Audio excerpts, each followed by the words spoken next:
This is a 27-inch monitor, and in 2019, this was considered pretty darn large. Nowadays, though, it feels like the standard is 32 inches because it's much roomier and gives you a lot more real estate when working. But then you have this, the brand new 52-inch ultra-wide from Dell, and this monitor is insane in the best possible way. And in this video, sponsored by Artlist, which I'm going to be telling you more about later, I'm going to be reviewing this monitor from the perspective of a video editor and gamer, and telling you why this may be a good fit if you're looking for a monitor that can replace multiple other monitors. Also, for the sake of ethics, I want you to know this video is not paid or sponsored by Dell, but they did send me this monitor, so I would be able to make this review. Now, I've been using ultra-wide monitors for many years now at this point. I started with a 34-inch ultra-wide from Gigabyte, then a couple years ago, I upgraded to a Dell 40-inch ultra-wide, which I love. I will link to reviews for both those monitors down in the video description. But where do you go if you already have a 40-inch ultra-wide and you want to upgrade? You have to go bigger. And that's what Dell is offering with this truly monstrous display called the U5226KW. Seriously, when FedEx brought the box to my door, I thought that it was a TV. The box is that big. Nope. Just a monitor, but it's a giant one. And I have to say, when it comes to video editing software, which uses a very long horizontal timeline, an ultra wide makes a lot of sense for this software because it lets you see so much of your timeline as you are editing. But that said, whenever it comes to this monitor in particular, because it's just so large and so extremely wide, this is a monitor that I actually don't recommend sitting super close to. With my 32-inch or 40-inch monitors, I'll find myself comfortable standing about 18 inches to 2 feet away from the screen. But with this 52-inch, it is dramatically larger. And if you are that close, your eyes are really going to only be able to see the middle of the screen, and you're going to have to turn your head a lot to view anything that you want to see on the sides. Talk about immersive, it is super cool, but at the same time, for productivity like video editing, you don't always want to be immersed. You want to be able to see your entire timeline at once.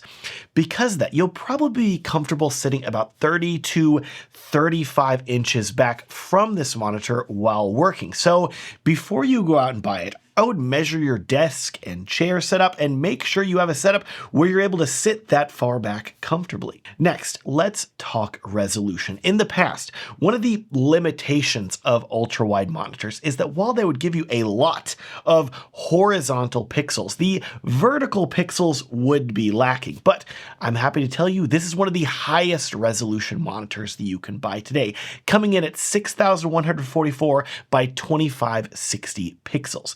Even if you are editing 4K video or even higher, you are still going to be able to see all of the native resolution of pixels on this screen, which is great. That said, though, there was one big area in regards to resolution that I was concerned about with this monitor, and that is because even though it is very high resolution, because it is 52 inches, it is actually only hitting 129 pixels per inch, which is not that dense and far below the 218 ppi that Apple would consider a Retina display. So I was worried that even though the screen was high resolution, it may look blurry on Mac due to how Macs handle scaling. First, I set the screen to its full resolution of 6144 by 2560, and wow, it looks amazing, but everything is also super tiny, way too small to use DaVinci Resolve comfortably, in my opinion, especially if you are sitting 3 feet away where you can see the entire screen. I then set the resolution to the recommended default by macOS, which was 3072 by 1280, which is definitely where you start to see some blurriness of the text and the edges of things, because while it makes all of the windows larger, this is basically you running the display barely above 1080p vertically, which is not good. Thankfully, there is a middle ground of 3840 by 1600, and this is, in my opinion, the sweet spot. on Mac OS. The windows are large enough to see comfortably, but when you're sitting 2 to 3 feet back from the screen, everything still looks sharp and crisp. Of course, if you are using Windows on the other hand, that operating system handles scaling far differently than Mac, and I was able to leave it at the full 6144 by 2560 resolution while setting the scaling to 150% and having everything look great. So if you're on Windows, you may like this monitor even more, but it's still quite usable for Macs as well. Just keep in mind that if you want to view your footage in the full native resolution, you may need to adjust your resolution settings to preview your videos and then switch it back to make it usable. Now, another area where I was concerned when it came to initially using this monitor was in regards to the curved screen.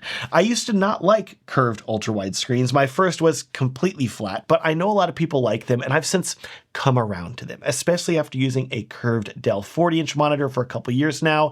But in regards to this Dell 52-inch, it is also curved, but I was actually concerned that it might not be curved enough. Let me put it this way. It's a very subtle curve. And because this monitor is just so stinking wide, I was legitimately worried that I might actually have to move my head a lot to put it in front of the exact parts of the screen that I wanted to focus on. If my video preview that I was editing was way over to the right, would I need to lean over to properly focus on it?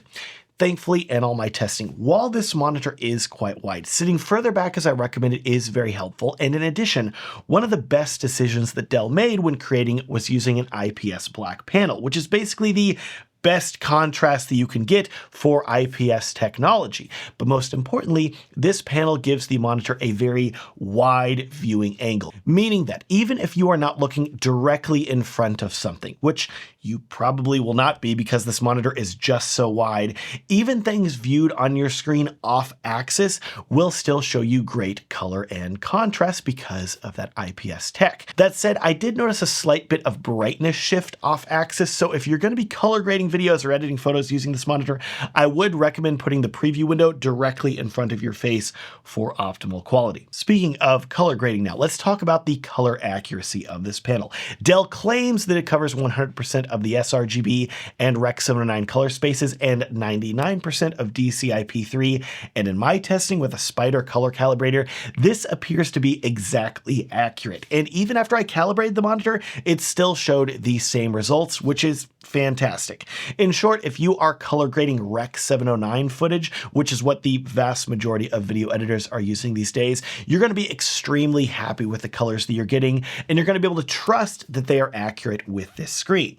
That said though, if you are trying to edit HDR video, which is a different animal completely because you're going to want a very bright screen, in that case, this screen can only hit about 400 nits of brightness, and it doesn't officially support any of the HDR standards. So if you are planning on editing in HDR, I would instead look at Dell's 32-inch OLED that they recently released, which really feels made for HDR video editing, and it also gets dramatically brighter with significantly better contrast and built-in hardware color calibration. I love that monitor. I'll link to my full review of it down in the video description. Now, before we talk about gaming with the monitor, let me take a moment to tell you about the sponsor of this video, my friends at Artlist. Artlist has a new AI studio tool that I used extensively whenever I was scripting and preparing for this monitor review because I really wanted to pre-visualize the intro to this video and see exactly how it would look before I filmed the video. That's where I feel like AI is really useful, in the pre-visualization stage, to really help save you time when you're actually filming. I first loaded up AI Studio and added myself to it as a character by uploading some photos of myself and telling it that I was a friendly YouTuber. I then told it I wanted to use the character in my project and added a location, which was a photo of my studio. I told it that I was standing behind a 27-inch computer monitor that shows a video editing program, and I chose that I wanted to generate 4 images for me to choose from. I selected the one that I like, and then here's where it gets really cool and directing comes into play, because I was able to describe how I wanted the scene to progress, telling the AI that I wanted the monitor to grow in size from 27 to 32 inches, and then again to a 52-inch ultra-wide while the camera slowly zoomed in. I told it I also wanted the camera to be a Red Raptor with a Sigma Cine lens, which I love the customizability of your camera and lenses here. And then I hit generate. Artlist then showed me what my video would look like with this kind of shot, and I was able to test out different camera moves to really dial in the exact style of shot that I wanted for the intro to my video. And if you're like me, being able to really see and visualize a shot like this before you ever film can be really helpful to the creative process. Of course, you're probably thinking, Matt, didn't this cost a lot of credits? And that's where Artlist is doing something really great, because they just introduced an unlimited plan. Yes, you can literally create an unlimited number of generations with this plan, and you finally don't have to worry about credits. I'll link to Artlist down in the video description for you to check out that unlimited plan, and whenever you use that link in the description, you can get 2 months of your subscription free, so go check it out. Now, let's talk about gaming. In all of my testing, while this monitor is capable of gaming, there are some caveats that you need to be aware of that push this from being a monitor that I can give my full support to when it comes to gaming. First, you have the resolution, which, don't get me wrong, 6K looks fantastic, and gaming is a situation where you may actually want to sit closer to the screen to be truly immersed. But if you want to game in the native resolution of this monitor, that is a ton of pixels to be pushing, and you're going to need to make sure that you have a graphics card that's capable of handling this resolution, or you're going to want to turn the resolution down. You'll probably want a graphics card like a 4080 or above if you want to game at full resolution, so I would keep that in mind. That said though, if you have the graphics card to handle it, gaming on this screen with a 120 Hz refresh rate and full VRR support does look great, and this monitor is so wide, and like I said, it feels incredibly immersive. Unfortunately though, it does lack HDR, which can be really nice for gaming if it's available. So let me put it this way. This feels like more of a professional productivity monitor that is great for video editing, but that also happens to be decent for gaming. But if you are looking for a gaming first monitor, I would instead look at one of the mini OLED screens out there today, which should serve you a lot better for gaming.